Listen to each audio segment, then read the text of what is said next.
بسم اللہ الرحمن الرحیم۔ پچھلے 50 سال سے جو پاکستان کے خلاف سب سے زیادہ پروپیگنڈا ہوتا رہا ہے وہ مشرقی پاکستان کے حوالے سے وہ یہ کہ 92,000 پاکستانی فوجیوں نے ہتھیار ڈال دیے۔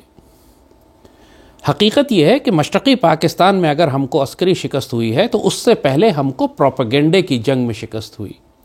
دشمن کا پروپیگنڈا بہت زہریلا اور کاری تھا، مگر افسوس کی بات یہ ہے کہ 50 برس گزرنے کے بعد بھی پاکستان کی ریاست نے سرکاری طور پر اس پروپیگنڈے کو دفن نہیں کیا۔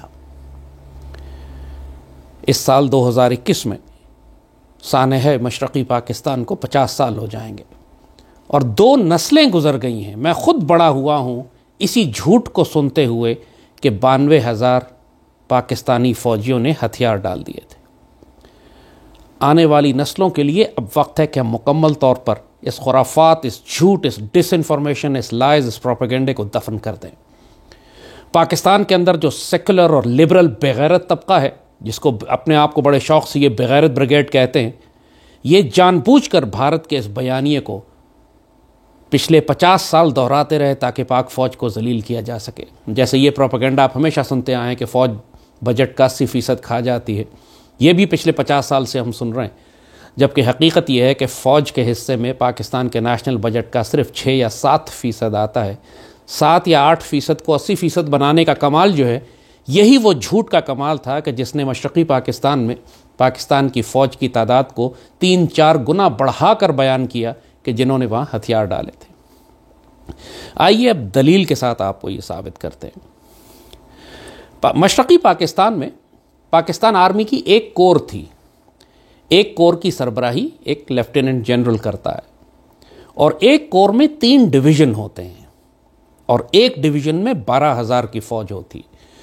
لہٰذا کسی بھی وقت مشرقی پاکستان میں جو ہماری ایسٹرن کمانڈ تھی، اس میں 36,000 فوجیوں سے زیادہ ہماری تعداد نہیں رہی۔ مشرقی پاکستان میں ہمیشہ سے ہی جب سے پاکستان بنا ہے ایک ہی کمانڈ تھی، ایک ہی کور رکھی جاتی تھی وہاں پر، اور ایک لیفٹیننٹ جنرل اس کو لیڈ کرتا تھا۔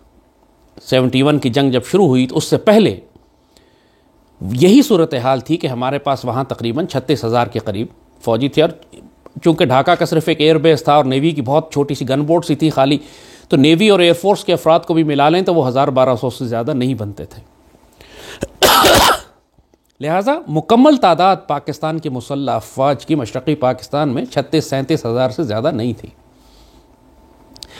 جب 15 مارچ کو شیخ مجیب الرحمان نے ریاست سے بغاوت کا اعلان کیا تو اس وقت پاکستان، مشرقی پاکستان میں جتنی بنگالی ریجمنٹس تھیں، یعنی پاکستان آرمی کی بنگالی یونٹس تھیں، ایسٹ پاکستان رائفلز تھیں اور بہت ساری یونٹس اس طرح کی تھیں، ان کی تعداد تقریباً 24,000 کے قریب تھی، یعنی 36,000 ٹوٹل پاکستانی فوج، اس میں سے 24,000 بنگالی تھے، اور بنگالی یونٹس نے بغاوت کر دی اور پاکستان آرمی سے الگ ہو گئے اور جا کے بھارتی فوج سے مل گئے اور مکتی باہنی سے مل گئے، اپنا اسلحہ بھی ساتھ لے گئے، اپنے جتنا ساز و سامان لے جا سکتے تھے، ایمونیشن تھا وہ ساتھ لے گئے، اور ان بنگالی یونٹس میں جتنے مشرقی مغربی پاکستان سے تعلق رکھنے والے افسر اور جوان تھے ان کو بڑی بے دردی سے شہید کر دیا گیا۔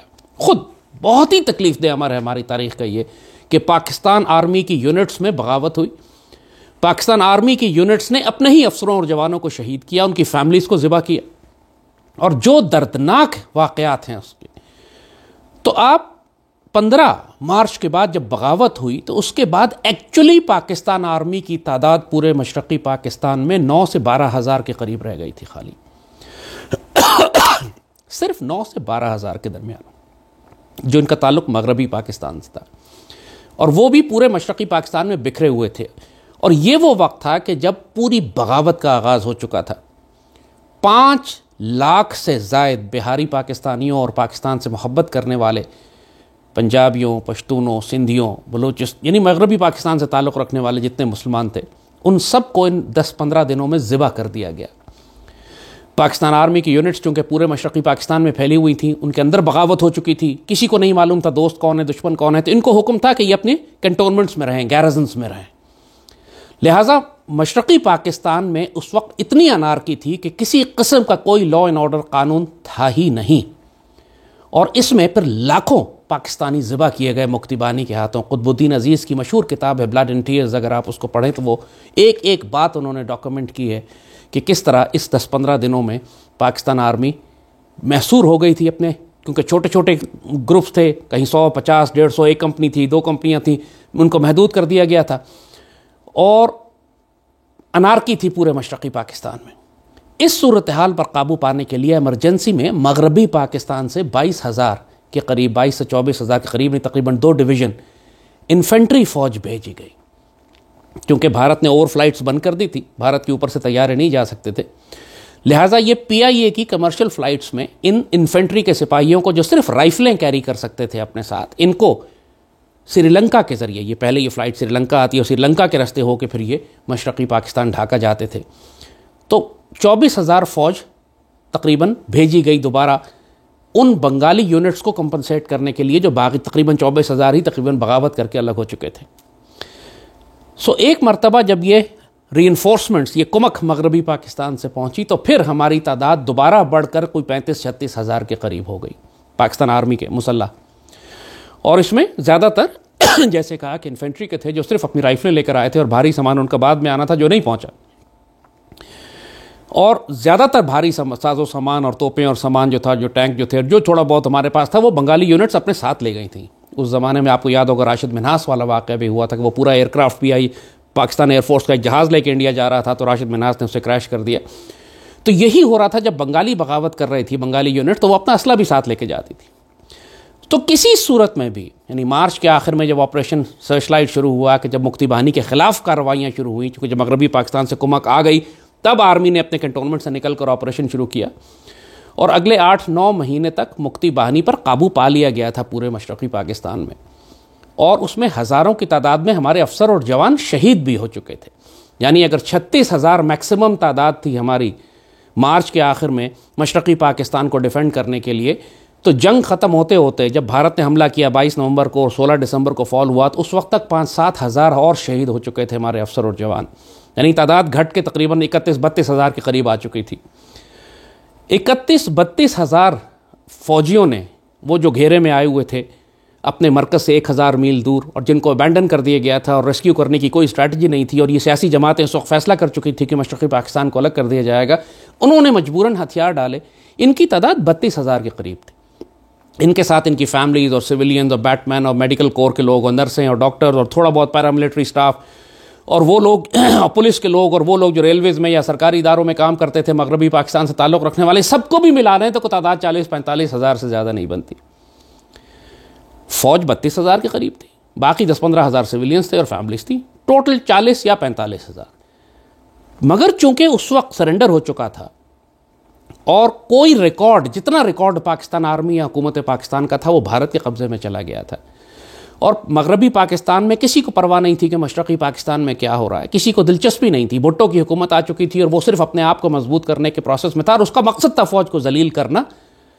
لہٰذا ریاست پاکستان کی طرف سے کسی نے اس پروپیگنڈے کا جواب ہی نہیں دیا کہ 40-45 ہزار فوجی اور سویلینز ملا کر، جن میں صرف 32 ہزار کے قریب فوجی ہیں، اس کی تعداد کو بڑھا کر 92 اور 93 ہزار کیسے کر دیا گیا.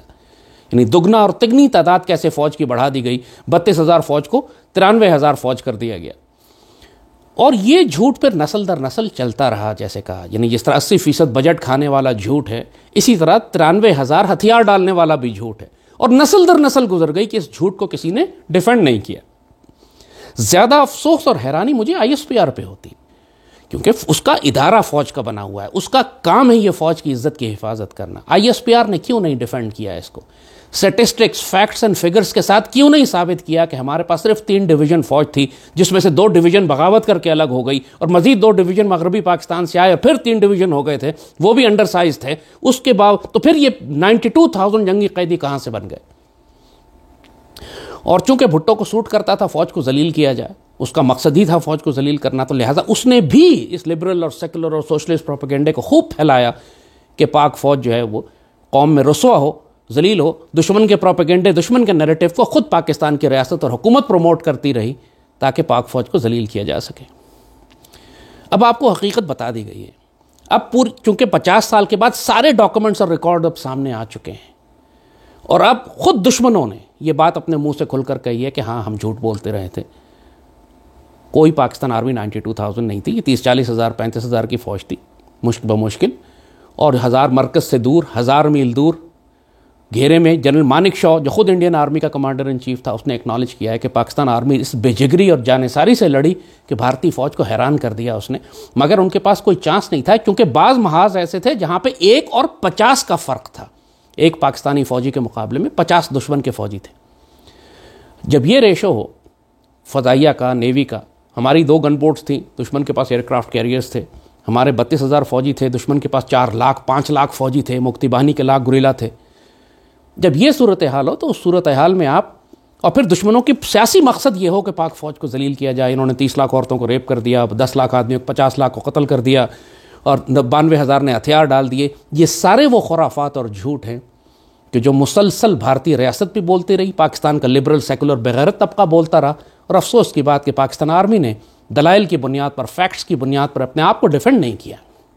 بہرحال اب ہم ڈیفینڈ کر رہے ہیں, اب ہم یہ حقیقت آپ کو بتا رہے ہیں, آئندہ کبھی اس جھوٹ میں مت آئیے گا. اگر کوئی آپ کے سامنے یہ کہے کہ فوج 80% بجٹ کھاتی ہے, اس کا منہ توڑ دیں. اگر کوئی یہ کہتی ہے کہ 92,000 نے ہتھیار ڈالے تھے, اس کا منہ توڑ دیں. اتنی زور سے تھپڑ ماریں کہ دوبارہ جھوٹ نہ بول سکے وہ. اب بہت ہو گیا ہے یہ, انف. اس ڈس انفارمیشن, جھوٹ اور پروپیگنڈے کو دفن ہونا چاہیے, اور اب انتقام کا وقت ہے. اب بات کریں کہ ہم ڈھاکہ کا انتقام کیسے لیں گے, اور ڈھاکہ کے انتقام میں ہم دہلی لیں گے. کیسے ہوگا, کب ہوگا, اس کا آغاز دشمن خود کرے گا. ایک دفعہ آئے تو صحیح, شروع تو کریں.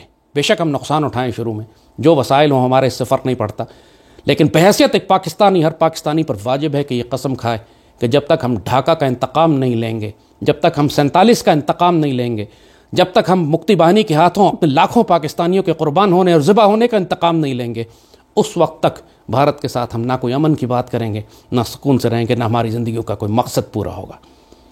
اسی کو پورا کرنے کے لیے سیدی رسول اللہ نے آپ کو بشارت دی ہے غزوہ ہند کی. آئندہ دشمن کے جھوٹ اور پروپیگنڈے میں مت آئیے گا.